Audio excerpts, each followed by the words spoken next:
Hello students, very good morning. Let's we continue with the unit number 3, Startup India Policy. Startup India Policy no first phase આપણે ગઈકાલે complete કર્યો હતો. Today we are going to start with the another phase અને another phase ની અંદર છે women entrepreneurship. So અહીંયા women entrepreneurs ની વાત થાય છે. બહુ સ્ટાર્ટિંગ ફેઝથી એ લોકોને અહીંયા નરેટ કરવામાં આવ્યું છે. એટલે આઈ રિકમેન્ડ કે સ્ટાર્ટિંગનું ઇન્ટ્રોડક્શન્સ મિનિંગ અને કન્સેપ્ટ તમે જાતે વાંચી લેજો, કારણ કે એની અંદર બીજું કોઈ જ વસ્તુ નથી. એની અંદર એ લખ્યું છે સ્ટાર્ટિંગ ફેઝ કહેવાય તો વિમેનનો, કે વિમેન છે એ મેલના કમ્પેરિઝન્સમાં આવતી નહોતી. Women use to or has two perform the house hold duties. આ એક મેન્ટેલિટી ઓર્થોડોક્સ નેચર હતો, આ એક ટ્રેડિશન્સ હતી કે women has to manage the house. She use to known as a home maker. Clear? And a male person has to earn, and male member can either undertake a job activity or go for a self-employment. આ એક આખી situations હતી. Clear? Women છે એને બહુ એજ્યુકેશન્સની priority પણ મળતી નહોતી, એને બહુ ફ્રીડમ નહોતી મળતી. આ બધી વસ્તુઓ હતી એટલે લેક ઓફ એજ્યુકેશન્સ હતું, લેક ઓફ અવેરનેસ હતું, લેક ઓફ ફ્રીડમ હતું.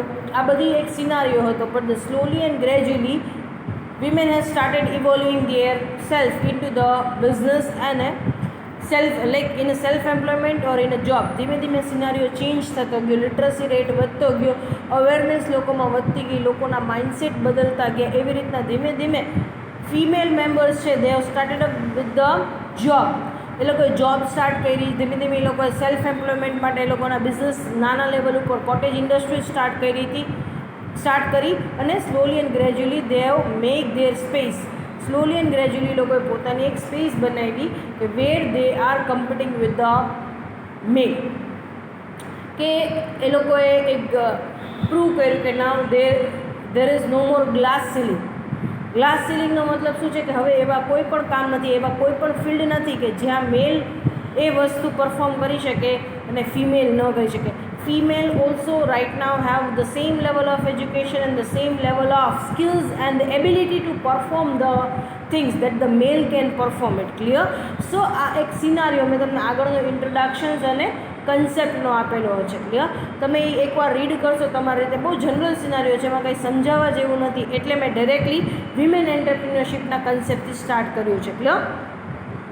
A woman entrepreneur includes the women or a group of women who initiate, organize and operate the business enterprise. Who initiate, that means here the female take the initiative.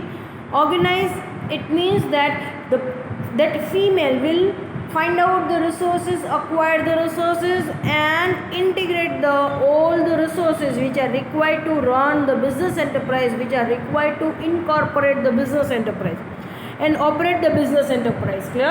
And run its enterprise. He or she develops the ability to manufacture, wants a satisfying product. Manufacture want a satisfying product means here the female are considered as the best person to understand the need, because the female is the best person to understand the need of families. So the female entrepreneurs are considered as the best entrepreneurs to identify the need of the product which satisfy the wants of the people in the best manner, and they select the product, they manufacture the want satisfying product or the services by bearing the calculative risk. So here the female basically take the risk, but the risk is always calculative and has the necessary skills to innovate. Clear?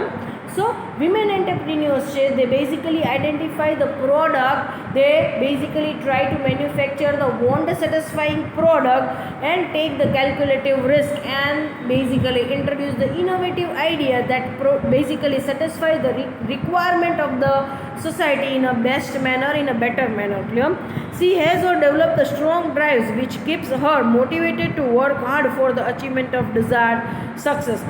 She actually becomes the identifier or the reflector of the dormant need of target market.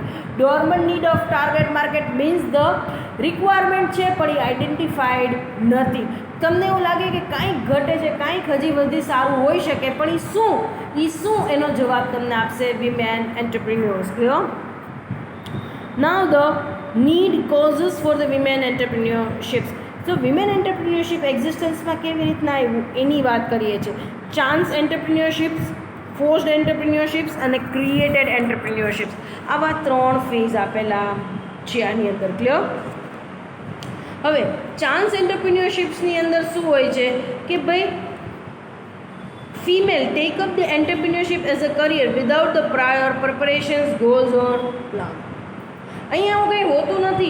Chance એન્ટરપ્રિન્યોરશિપની અંદર they like to take up with the chance, luck અજમાવવાની વાત અહીંયા કરે છે. આ એક simple solution છે to kill their spare time. એને એમ ખબર છે કે ભાઈ હવે છોકરા મોટા થઈ ગયા છે, સ્કૂલે જતા રહે છે, સવારના જતા રહે છે, તો ડે સ્કૂલમાં છે, સીધા સાંજે આવે છે, તો આઈ એમ ઓલ ટુગેધર ફ્રી. હું ફ્રી છું, મને કંટાળો આવે છે, તો શું કરું? ઘણા બધા મારા ફ્રેન્ડ્સ કંઈક એવી રીતના પોતાની રીતના બિઝનેસ કરે છે. Let's I start with the handmade purse. હું હાથેથી ડિઝાઇનર પર્સીસ, કસ્ટમાઇઝ પર્સીસ બનાવવાનું સ્ટાર્ટ કરું. I wanted to take up with this opportunity. અરે ચાલે તો ઠીક છે, ન ચાલે તો કાંઈ વાંધો નહીં. મારી ઘણી ફ્રેન્ડ્સ મારા કરે છે અને they are running their business successfully. એ લોકોને ગ્રુપમાં એટલા બધા સરસ ઓર્ડર મળે છે. તો આને કયું કહેશો? Chance entrepreneurship. That means they have take up with the chance. Let's try. I am all together free. હું ફ્રી છી. Let's try. If it's turn successful then it's fine, otherwise okay. Then forced entrepreneurship. Forced એન્ટરપ્રિન્યોરશિપની અંદર શું હશે? The name itself suggests the females are compelled or forced by the situations to start their enterprise. કારણ હસબન્ડની sudden death થઈ જાય છે, ફાધરની sudden death થઈ જાય છે, અને now she has to earn the things. હવે પૈસા કમાવા છે, પણ એટલું બધું એજ્યુકેશન્સ નથી કે એને કોઈ સારા પોસ્ટ ઉપર જોબ મળે. ઓર એલ્સ ફાધર કે હસબન્ડનો બિઝનેસ છે, તો એવડો મોટો સક્સેસફુલ બિઝનેસ ચાલતો હોય, ધમધો કરી થોડો બંધ કરી દેવાય છે. તો એને એને ફાધરનો બિઝનેસ કે હસબન્ડનો બિઝનેસ જોઈન કરવો જ પડશે ને. ઇલનેસ મેજર ડિસીઝ આવી ગઈ છે ફાધર કે હસબન્ડને. હવે now they are not able to take the stress, they are not able to manage the business. હવે દિવસને 1 જ કલાક ખાલી જોબ ઉપર જે બિઝનેસ ઉપર ઓફિસે જઈ શકે એમ છે, બાકી હવે કાંઈ કરી શકે એમ નથી. તો ફિમેલ ડોટર કે એની વાઈફ હશે, she has to manage his business. તો આને કેવું કહેવામાં આવે છે? Forced entrepreneurship. કાં તો સિચ્યુએશન્સ એવી થઈ ગઈ છે, મેં કીધું એવી રીતના હસબન્ડ કે ફાધરની ડેથ થઈ ગઈ છે અને female has two carry the responsibility on her shoulder. અને કમાવાનું જ છે. એજ્યુકેશન તો એટલું છે નહીં કે જોબ મળે. ઓર જોબ સારી મળતી નથી. બીજી જોબ લેવા માટે ઓપોર્ચ્યુનિટી છે, પણ એના માટે મેટ્રો સિટીમાં જવું. હવે આખું ફેમિલીને મેટ્રો સિટીમાં શિફ્ટ કરવું પોસિબલ નથી. તો અહીંયા જે રહીને બિઝનેસ થાય છે અને એનાથી જે કમાય છે એ ઓપ્શન્સ એક્સરસાઇઝ કરો. That is forced entrepreneurship. Created entrepreneurships. Created એન્ટરપ્રિન્યોરશિપની અંદર they set the basically goals. અને એનું શું હશે? Created entrepreneurship, the female will set up the goal set કરશે. Higher and the particular female has a higher inclination toward the achievement of that goal. Clear? એટલે કે એનો નાનપણથી એમ જ એવો હશે કે મને સક્સેસફુલ બિઝનેસ વિમેન બનવું જ છે. એના રોલ મોડલ જ નાનપણથી કોઈક હશે કે આ બિઝનેસ વિમેન બહુ સક્સેસફુલ છે, આપણે આવું જ બનવું છે. So they have a strong achievement toward the strong desire toward the achievement of goal. So they create the enterprise and they run their enterprise very successfully. બરાબર છે? ઇનોવેટિવ વેમાં એની એન્ટરપ્રાઇઝ રન કરે છે. Now the constraint for the women entrepreneurships. Women ઘણા બધા આજકાલ females છે, they start with their small business. Clear? ભલે બહુ મોટા પાયા નહીં, પણ even they start with their cottage industries, micro or the small scale unit. Clear? અને ત્યાં નાની પ્રોડક્ટ્સ ડે ટુ ડે રૂટીનમાં જે પ્રોડક્ટ્સ છે એ બનાવે છે અને with that they satisfy the requirement of target audience. Clear? પણ કન્સ્ટ્રેન્ટ શું છે? Low risk bearing ability or the capacity. Low risk bearing શું કામ એને કહેવામાં આવે છે? કારણ કે ફિમેલનું એક બ્રોટઅપ શું કામ કેવા એન્વાયરમેન્ટમાં થાય છે? બહુ ટ્રેડિશનલ એન્વાયરમેન્ટમાં, ટ્રેડિશનલ એન્વાયરમેન્ટની અંદર થાય છે કે એને બહુ ભણાવવાની જરૂર નથી, એને કંઈ બહાર મોકલવાની જરૂર નથી. એટલે એને માર્કેટિંગ નોલેજ ઓછું હશે, બહારના ફિલ્ડનું નોલેજ ઓછું હશે, બજારનું નોલેજ, કંઈ બજારમાં આખો દિવસ એને ફરવાનું નથી. ક્લિયર? પ્લસ કાંઈ એને કમાવાની જરૂર નથી. ફાધર છે ને, પછી હસબન્ડ છે ને, તો ઇકોનોમિકલી ક્યારેય એ ઇન્ડિપેન્ડન્ટ ફીલ કરશે નહીં, સેલ્ફ ડિપેન્ડન્ટ જ હશે. સો આ બધા ફેક્ટર્સ છે ને એને લીધે શું થઈ જશે, એની રિસ્ક બેરિંગ કેપેસિટી, એટલે એને ક્યારેય અંદરથી એમ નહીં થાય કે હું તો જોખમ લઉં. જેટલું મેલ ખુલ્લા હૃદયે જોખમ લઈ શકશે એટલું ફિમેલ લઈ શકશે નહીં. તરત જ start with the calculation, high એટલા વયા જશે તો clear. Weaker networking skills. Yes, women may socialize anywhere even at their workplace but there is always limitations. Clear. એક લિમિટેશન્સ હોય છે એની નેટવર્કિંગની. ક્લિયર. સપોઝ સે ફોર એક્ઝામ્પલ તમારે કોઈને સાથે નેટવર્કિંગ કરવું છે, તમે એને જઈને સપોઝ કોઈ પોલિટિશિયન આવ્યું છે, તમે એને જઈને મળી શકો, એને ડેટ પર લઈ જાઓ, એને જમવા લઈ જાઓ, એની સાથે મળો, એની સાથે કમ્યુનિકેટ કરો, એની સાથે કોન્સ્ટન્ટ કોન્ટેક્ટમાં રહેવું. Female can not do it, કારણ કે આપણું એક સોસાયટીનું એક સ્ટ્રક્ચર એવું છે જેમાં એને એક ડિમાર્કેશન્સ લાઇન કરેલી છે, એક ફોર્મેશન્સ આપેલું છે કે આ આમ જ વર્તવાનું છે, આ આમ જ રહેવાનું છે. તો male can do it at any time. જેની સાથે રાતે પાર્ટી, દારૂ પાર્ટી પણ કરી શકે છે. ક્લિયર. સો આપણું સોશિયલ સ્ટેટસ એવું છે ને કે where the networking skills women can not develop. અને અગેન એક સ્ટેટસ છે, male always enjoy the superior status than the female. એટલે એ શું કરશે, ફિમેલ સાથેનું નેટવર્કિંગ ક્યારેય કોઈ સ્ટ્રોંગ પર્સન પ્રિફર નહીં કરે કે ક્યાં કામમાં આવે, મેલ હોય તો કામમાં આવે. ક્લિયર. સો અહીંયા એ બધી એક નોશન્સ, દે કેરી અ certain નોશન્સ for the positions and the status and the power of the male and a female. and એટલે એ પ્રોબ્લેમ થાય છે. Limited mobility. લિમિટેડ મોબિલિટીની અંદર શું છે, women can not travel, vigorous travelling નહીં કરી શકે કારણ કે એની ફિઝિકલ કેપેસિટી એટલી નથી. એ બધી જગ્યાએ રાત્રે ગમે ત્યાં ટ્રાવેલ કરે, કોઈ જગ્યાએ રૂમ પર ભાડે રહે, એકલી હોટલ, બરાબર છે, ગેસ્ટ હાઉસમાં, ત્યાં જ્યાં જગ્યા મળે ત્યાં રહેવાનું, ટ્રાવેલિંગ કરવાનું, કોન્સ્ટન્ટ ફિલ્ડ વર્ક કરવાનું. The female can not do it like a male. So એ પ્રોબ્લેમ છે, ફ્રી મોબિલિટી નથી. Clear. That conflicting interest. Conflicting interest શું છે, clash of interest. She has to manage both the things, personal life as well as professional. એને એના ફેમિલીને એક quality time આપવાનો છે અને એમાંથી ટાઈમ અને એનર્જી બચે પછી એને પ્રોફેશનલ લાઈફમાં ઇન્વેસ્ટ કરવાનું છે. This is again a difficult task. જ્યારે male do not have a priority of home at all. એને છોકરા સાચવવા, પેરેન્ટ્સ સાચવવા, ઘર સાચવવી, કોઈ પ્રાયોરિટી નથી. સવારનો નાસ્તો કરીને જતા રહે. ક્લિયર.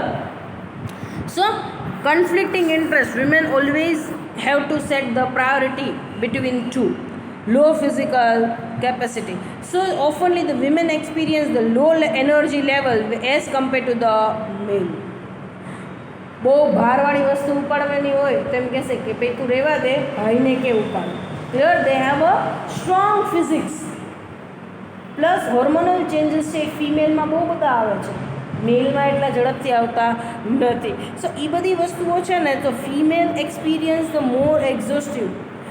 મેલ અને ફિમેલની કમ્પેરિઝનમાં ફિમેલ વધારે થાક ફીલ કરશે, એક્ઝોસ્ટિવ ફીલ કરશે, એના મેન્ટલ મૂડ સ્વિંગ્સ વધારે આવશે દેન ધ મેલ. મેલની સ્ટેબિલિટી વધારે હશે કારણ કે એનામાં એટલા હોર્મોનલ ચેન્જીસ નહીં આવતા હોય. ક્લિયર. સો આ બધી વસ્તુને લીધે she can not perform throughout the time well. Clear. Next છે ઓપોર્ચ્યુનિટી ફોર વિમેન એન્ટરપ્રિન્યોર્સ. તે કહે કે ભાઈ ઘણું બધું તોય ઇમ્પ્રુવમેન્ટ છે, ઘણા બધું સોસાયટીની અંદર ઇમ્પ્રુવમેન્ટ છે, સોસાયટીના અપ્રોચની અંદર ઇમ્પ્રુવમેન્ટ છે, ફિમેલના માઇન્ડસેટની અંદર ઘણા બધા, વિમેનના માઇન્ડસેટની અંદર ઘણા બધા ઇમ્પ્રુવમેન્ટ્સ આવી ગયા છે, ગવર્મેન્ટની સિસ્ટમની અંદર ઘણા બધા ઇમ્પ્રુવમેન્ટ આવી ગયા છે. એટલે ગવર્મેન્ટ હવે nowadays even the government promote the women entrepreneurships. Clear. So આજે 7th 5-year પ્લાન આવ્યો એની અંદર એને એક સ્પેશિયલ ગવર્મેન્ટે ઇન્ટ્રોડ્યુસ કર્યું કે special design a special program for a women. Special EDP develop કરો ફોર વિમેન. ક્લિયર. જો જે ઇન્ડસ્ટ્રીયલ પોલિસી આવી 1991 એને પણ શું કીધું કે provide a maximum assistance, financial as well as non-financial assistance to the women and develop them engaging in protecting and developing the women entrepreneurs in the country. Develop, supply the maximum women entrepreneur in the country. Then impact of media. Nowadays media again play a very important role in provoking women to build their career. મીડિયાની અંદર આજકાલ એવા movie બને છે કે જેમાં women empowerment દેખાડતો હોય કે female how strongly she managing everything. Clear? તો એ બધા એક રોલ મોડલ ઊભા કરવામાં આવે છે, એક મોટિવેશન, સાયલન્ટ મોટિવેશન પ્રોવાઈડ કરવામાં આવે છે ફિમેલ્સને, and to make them expose કે રિયાલિટી એકચ્યુઅલી આવી પણ થઈ શકે છે. તમે જે માઇન્ડમાં પિક્ચર નક્કી કરો છો એ જ હોઈ શકે એવું નથી. તો તમને એક અનધર વિઝન આપે છે, અનધર તમને ફોરસાઇટનેસ આપે છે. Clear? Impact of other cultures. Yes. So અહીંયા શું કહેવામાં આવે છે કે હવે એની અંદર, હવે આપણા ઇન્ડિયાની અંદર ઓર્થોડોક્સ કલ્ચર રહ્યું નથી. Now the people are no more orthodox and the traditional in the nature. Clear? So હવેના ટાઈમની અંદર એવું નથી, ગ્લોબલાઇઝેશન આવ્યું, ઓપન એન્વાયરમેન્ટ થઈ ગયું. હવે અહીંયાના લોકોની પણ મેન્ટેલિટી બહુ જ ફ્રી થઈ ગઈ છે કે let women allow, let's give them a free hand. હવે એને પણ એની રીતના પરફોર્મ કરવા દો, એને પણ એની રીતના આગળ વધવા દો. Give them a freedom, they will flourish. Social and economic development of nations. હવે શું થવા માંડ્યું છે કે લાઇફસ્ટાઇલ ચેન્જ થઈ ગઈ છે, સ્ટાન્ડર્ડ ઓફ લિવિંગ ચેન્જ થઈ ગયા છે, ઇકોનોમિક કન્ડિશન્સ ઘણી બધી ચેન્જ થઈ ગઈ છે. સો અહીંયા શું થશે કે રિક્વાયરમેન્ટ, પ્રોડક્ટની રિક્વાયરમેન્ટ ખૂબ બધી વધી ગઈ છે.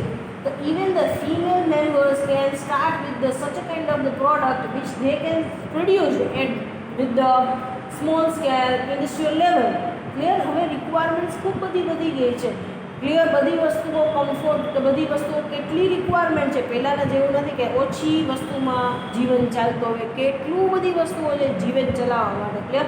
તો એમાંથી એવી ઘણી બધી વસ્તુઓ છે that the female can produce with the available resources or with the minimum resources. તો સ્મોલ અને માઇક્રો લેવલ ઉપર એ પ્રોડક્ટ બનાવવા માટેની ઘણી બધી ઓપોર્ચ્યુનિટીઝ ફિમેલ પાસે છે that they can start with the things. Clear? So hereby we are completing with the unit number 3, Startup India Policy. Startup India Policy અહીંયા આપણે કમ્પ્લીટ કર્યું છે. હવે નેક્સ્ટ વીકની અંદર જ્યારે મારો સેશન્સ આવશે આપણે એક નવો ટોપિક સ્ટાર્ટ કરશું, એથિક્સ. એન્ટરપ્રિન્યોરશિપ ડેવલપમેન્ટનો પોર્શન અહીંયા આપણો કમ્પ્લીટ થયો છે. હવે એથિક્સનો પોર્શન છે એ આપણે નેક્સ્ટ વીકમાં સ્ટાર્ટ કરશું, unit number 4, ethics. Thank you so much for the scene.